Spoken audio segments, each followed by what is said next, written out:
తమ గ్రామానికి రోడ్డు వేయాలంటూ ముత్యాలంపాడు గ్రామస్తులు రోడ్డుపై బైఠాయించారు. దాచేపల్లి తంగెడ రోడ్డు అధ్వానంగా మారటంతో కొత్తగా రోడ్డు వేయటానికి గోతులు తవ్వారు. గోతులు తవ్వి రోడ్డు వేయకపోవడంతో ముత్యాలంపాడుకు వెళ్లే గ్రామస్తులు ఆందోళన చేస్తున్నారు.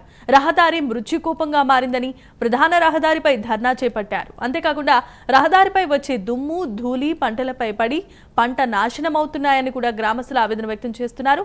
గ్రామస్తుల ధర్నాతో రహదారిపై భారీగా వాహనాలు నిలిచిపోయాయి.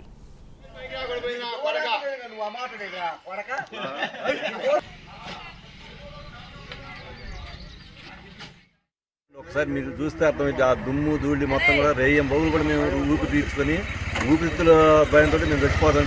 ఊపిరి తీసుకోలేక ఆ దువ్వ దెబ్బకి ఎంత ఇబ్బంది పడుతున్నామో, ఆ పొలాలు కానీ ఇటు ఇల్లు కానీ ఎంత దరిద్రంగా ఉన్నాయో మీరు ఒకసారి చూస్తే మీకు అర్థమైంది. మీ కళ్ళారు అక్కడ ఎక్కడ కూర్చొని ఏదో అయిపోతుందో లేదు వాళ్ళే వస్తారు అనుకుంటే మీరు మమ్మల్ని ఇబ్బంది పెట్టి ఇక్కడ సామాన్ ఉంటుంది తప్పితే ఏం లేదు.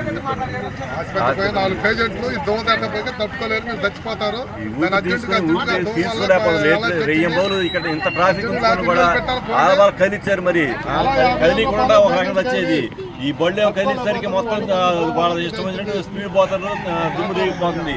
కనీసం నీళ్ళన్నా కొట్టలేయంటే ఆ సిఐ గారు వాళ్ళందరూ వచ్చి కొట్టేస్తామని చెప్పి ఇప్పుడు వారం రోజులు అవుతుంది.